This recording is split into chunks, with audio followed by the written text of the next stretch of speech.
الحمد لله وحده والصلاة والسلام على من لا نبي بعده. Abalungi batulaba tukyagenda mu maaso n'ekitabo kyaffe kiyitibwa al-mulakhasu al-fiqhi ekya Sheikh Salih al-Fawzan hafidhahullah. Nga tukyali ku baabu tahara, kitaabu tahara, tulaba okweyonja nga tugenda kulaba baabun fima yahrumu ala al-muhdith muzawalatuhu min al-a'mal.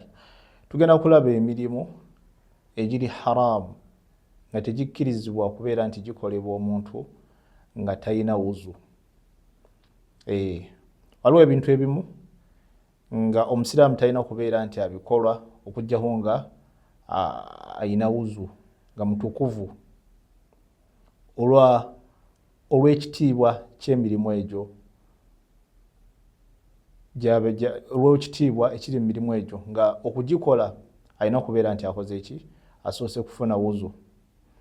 Nabwe kityo omusiraamu yenna alina okufaayo okubeera nti yeewala okubeera nti akola ebintu bino wammanga bye tugenda okulaba, okuggyako nga ayina wuzu.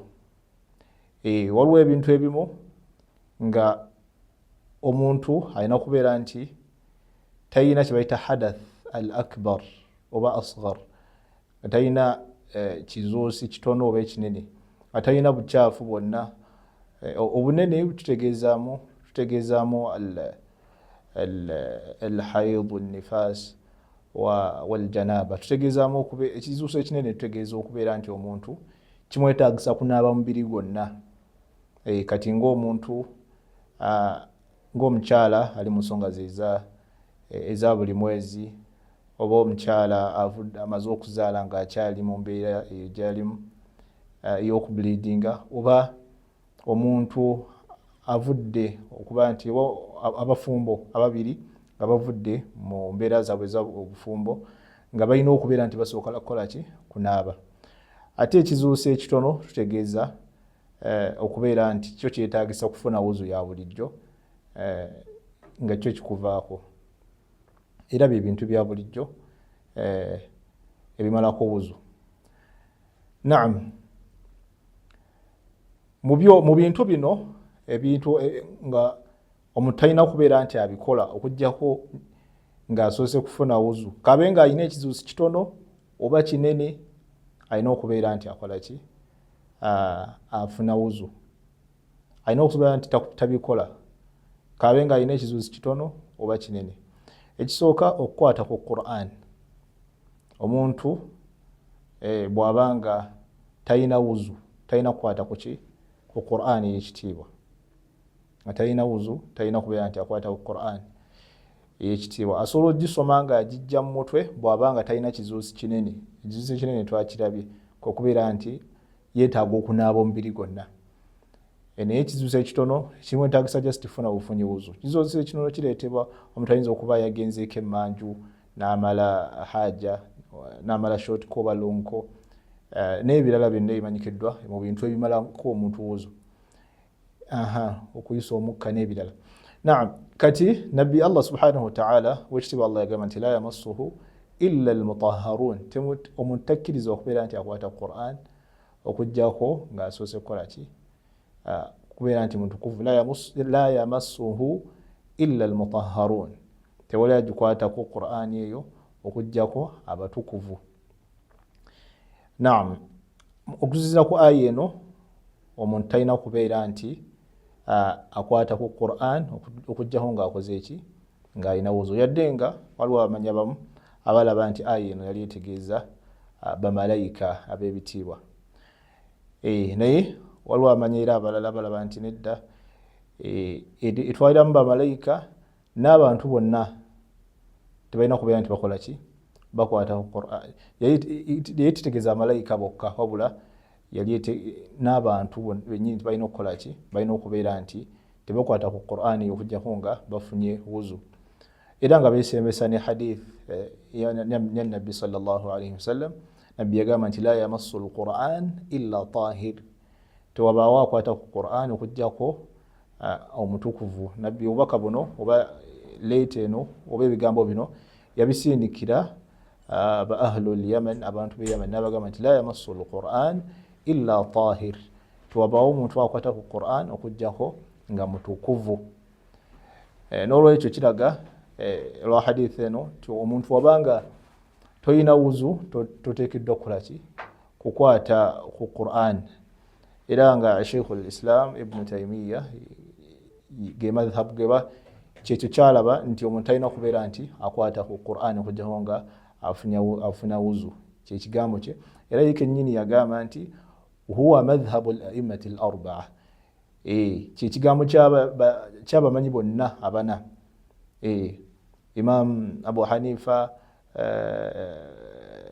Imam Malik, Imam Shafi'i ne Imam Ahmad bonna begattira ku nsonga eyo ey'okubeera nti omuntu alina kukwata ku Qur'an okujjako nga afunye wuzu. Yadde nga omuntu asobola okukwata ku Qur'an kasita kaaba ng'ebikkiddwa, katugambe agitadde mu kaveera, oba nga ye kennyini ayambadde gloves n'agikwatako, ekyo tekirina buzibu.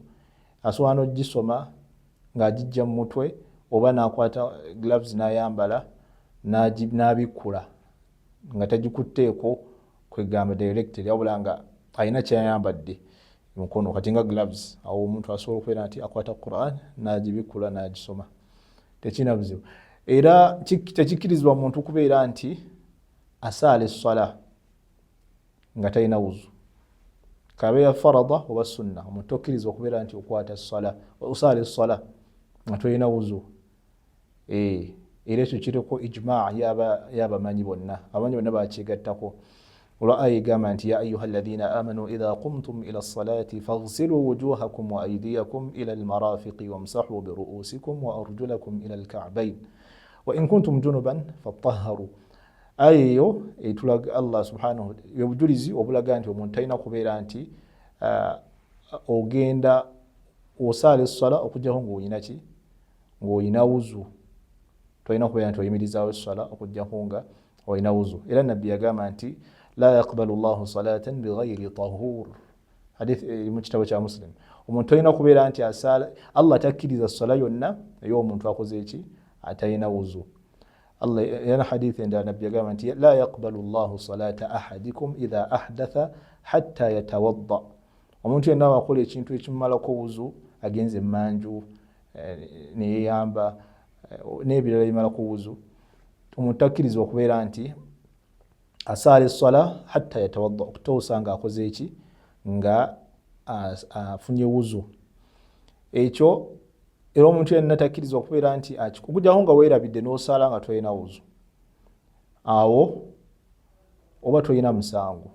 Naye wojjukira essala ogivaamu, ojjukira ng'okyali mu ssala, ojjukira nti bannayye sirina wuzu, essala ogikutule ogivaamu buvi, totwala na salaamu. Wonna wooli sazaamu by'osaala, genda ofune wuzu okomewo osaale. Ate era ojjukira ng'obadde wamaze, funa wuzu oddemu osaale kuba essala eyonfu. Naam. Ate omuntu akikola ng'agenderedde n'asaala naye n'akakasa nti sirina wuzu nenzika n'agamba kansigale nga nsaala, ogwo musango munene, era omuntu afuna omusango bw'asaala essala nga talina wuzu. Naam. Era tekikkirizibwa kubeera ekintu ekirala, tekikkirizibwa kubeera nti omuntu yeetooloola Kaaba okujjako nga alina wuzu. Omuntu at-tawaafu bil bayt salatun. Nabbi yagamba sallallahu alayhi wasallam at-tawaafu bil bayti salatun illa anna Allaha abaha fihi al-kalam. At-tawaafu bil bayt salatun illa anna Allaha abaha fihi al-kalam. Nabbi yagamba nti okwetooloola Kaaba ebeeranga essala, okwetooloola Kaaba nayo ssala. Lwakuba yo Allah subhanahu wa ta'ala yatukkiriza okubeera nti twogereramu ebigambo mu ssala eyo gye tubeeramu kwetooloola Kaaba. Osobola okwogera ebigambo oba n'oyogera ne munno ng'oli mu kwetooloola Kaaba, kyo kikkirizibwa. Naye omuntu alina okubeera nga oyina wuzu. Era Nabbi sallallahu alayhi wasallam mana al-haid min at-tawaaf bil bayt hatta tathur. Nabbi yabeera nti aziiza mu hadith eziri muttafaqun alayhi, hadith erimu qissa ya Aisha radiyallahu anha mu kitabo kya Bukhari ne Muslim. Yabeera nti Nabbi agaana okubeera nti omuntu haid, omukyala ali mu haid mu nsonga ze ez'omwezi yeetooloola Kaaba ng'ali mu eyo mbeera. Nolwekyo okwetoolola Kaaba tokikkirizibwa kubeera nti omuntu akikola. Naam, naye waliwo ebintu ebirala nga byo byeyawulidde. Bino ebisoose bye tulabye ebisatu: obutakwata ku Qur'an, obutasaala ssala, ebyo byo obutwetoolola Kaaba, obutakwata Qur'an, obutwetoolola Kaaba n'obutasaala ssala, ebyo byo biri ku muntu ng'alina ekizuuso ekinene oba ekitono. Ekizuuso ekinene twakirabye kyekikwetaagisa okunaaba omubiri gwonna, ate ekitono kyekikwetaagisa okufuna bufunye wuzu. Ebyo tebikkirizibwa ku bombi. Kati tugenda kulaba nga bino byo byeyawulidde ku bantu abalina ekizuuso ekinene ekimwetaagisa okunaaba omubiri gwonna. Kyekikwetaagisa okunaaba omubiri gwonna, abafumbo nga bavudde mu nsonga zaabwe ez'obufumbo baba balina okunaaba omubiri gwonna. Omukyala avudde mu nsonga ze ez'omwezi alina okunaaba omubiri gwonna. Kyekimu n'omukyala avudde mu kuzaala nga amaze okubeera nti ekiseera kyamala nga bleeding kiweddeko, naye alina okunaaba omubiri gwonna. Kati tuli ku abo bwe batyo. Omuntu talina kubeera nti wasitakaba nga alina ekizuuso ekyo ekinene, talina kubeera nti asoma Qur'an kabe nga agijja mu mutwe, kabeere nga agijja mu mutwe. Nabbi yagamba sallallahu alayhi wasallam, oba hadithi egamba nti kana rasulullahi sallallahu alayhi wasallam la yahjubuhu عن القرآن شيء ليس الجنابة. وكان رسول الله كان رسول الله صلى الله عليه وسلم لا يحجبه عن القرآن شيء إلا الجنابة. نبي توجه من مسanga kusoma Qur'an okujjako janaba. Janaba ku state ngomuntu amaze okubeera nti abeera ne mukyala we oba okuvaamu amazzi agazaala. Era nabbi yagamba sallallahu alayhi wasallam, basahaba bagamba hadithi egamba nti كان رسول الله صلى الله عليه وسلم يقرئنا القرآن ما لم يكن جنبا. نبي صلى الله عليه وسلم يلينغا tusomera Qur'an ebbanga lyamalanga talina janaba, kugamba nga tali mu state y'okubeera nti ali mu bantu abali junuban. Naam, so omuntu wabanga ali mu mbeera eyo amaze okugatta ne mukyala we naki obanga avuddemu amazzi agagazaala mu mbeera yonna, talina kubeera nti asoma Qur'an kabe nga agijja mu mutwe, kabe nga agijja mu mutwe. Okujjako abakyala bo abali mu nsonga zaabwe eza buli mwezi, abamanyi omuli Sheikh al-Islam Ibn Taymiyyah bamukkiriza okubeera nti ye asobola okubeera nti asoma Qur'an olw'okubeera nti kasita kaaba nga atidde okubeera nti akola ki, agyerabira. Bw'aba nga atidde ogyerabira asobola okubeera nti agisoma, kubanga ye ayina ekimugaana, naye ate ayina ekimugaana tasobola kunaaba nga tekinnaggwaawo. Olwo mukyala ali mu mbeera ze ez'omwezi. Naye ono omufumbo avudde mu nsonga z'obufumbo, ye ekimugaana just kunaaba bunaabi, kati ye talina gisoma ng'agijja mu mutwe, kaabe ng'agijja mu mutwe yadde ogikwatako tagikwatako. Naam. Era wayahrum ala almuhdith hadathan akbar, tekikkirizibwa kubeera nti omuntu oyo alina ekizuuso ekinene okubeera nti abeera mu muzikiti, okubeera mu muzikiti nga talina wuzu. Tekikkirizibwa kutuula mu muzikiti nga talina wuzu. Omuntu abadde yabadde ne mukyala we mu nsonga z'obufumbo tannaba kunaaba, oba omukyala ali mu mbeera ze eza buli mwezi, talina kubeera nti atuula mu muzikiti okumala ebbanga okujjako ng'alina wuzu. Bw'aba alina wuzu, amanyi balaga nti akkirizibwa okutuulawo kasita kaaba nga afunye wuzu. Omusajja oba omuntu yenna avudde mu nsonga ze ez'obufumbo takkirizibwa kutuula mu muzikiti okujjako nga akoze eki, asoose n'afuna wuzu. Allah yagamba jalla jalaaluhu, ya ayyuha alladhina amanu la taqrabu as-salata wa antum sukara hatta ta'lamu ma taqulun wala junuban illa abiri sabilin hatta taghtasilu. Mu aya eno mwe tujjette amanyi bajja etteeka erigaana omuntu okubeera nti atuula mu muzikiti nga alina alhadath al akbar. Naam, era nabbi sallallahu alayhi wasallam yagamba nti la uhillu almasajida lihaidin wala junub. Nabbi yagamba sallallahu alayhi wasallam mu hadith mu kitabo kya Abu Daud, lisikkiriza mukyala muntu yenna mukyala ng'ali haid ng'ali mu nsonga ze z'omwezi oba omuntu nga avudde abadde ne mu nsonga z'obufumbo nga tannaba kunaaba, simukiriza kubeera nti atuula mu muzikiti. Nolwekyo omuntu talina kubeera nti atuula mu muzikiti n'amalamu akabanga ng'ate ayina ekizuuso ekinene, Allahumma okuggyako ng'afunye wuzu. Bw'aba afunye wuzu, ekyo kikendeeza ku hadathi gy'alina oba ku bukyafu bw'akoze bw'alina. Kubanga Nabbi sallallahu alayhi wasallam yagamba nti abasahaba bagamba nti ra'aytu rijalan, sahaba yitibwa Ata agamba nti ra'aytu rijalan min ashabi rasulillah sallallahu alayhi wasallam yajlisuna fil masjidi wa hum mujnibun idha tawadda'u wudu'a as-salah. Agamba nti sahaba yitibwa Ata agamba nti nalaba abasajja nga batuula, basahaba ba Nabbi sallallahu alayhi wasallam nga batuula mu muzikiti ng'ate balina janaba, ne batuula mu muzikiti nga bamaze okufuna nga basoose ne bafuna wuzu. Nolwekyo ebintu ebyo tebikkirizibwa kubeera nti omuntu abikola okuggyako nga asoose n'abeera nti anaabira ddala omubiri gwe gwonna.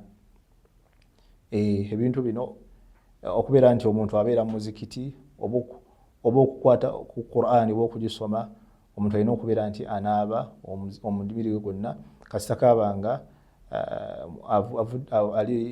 avudde mu nsonga ze ez'abafumbo ne mukyala we, alina okusooka okubeera nti anaaba omubiri gwonna okutuula mu muzikiti. Kale bw'aba wadde nga waba asoose n'afuna bufunyi wuzu, awakkirizibwa okubeera nti atuula mu muzikiti. Naam. Nolwekyo tujja kutandikira wano insha Allah omusomo gwaffe oguddako insha Allah. هذا والله أعلى وأعلم وبارك الله فيكم والسلام عليكم ورحمة الله وبركاته.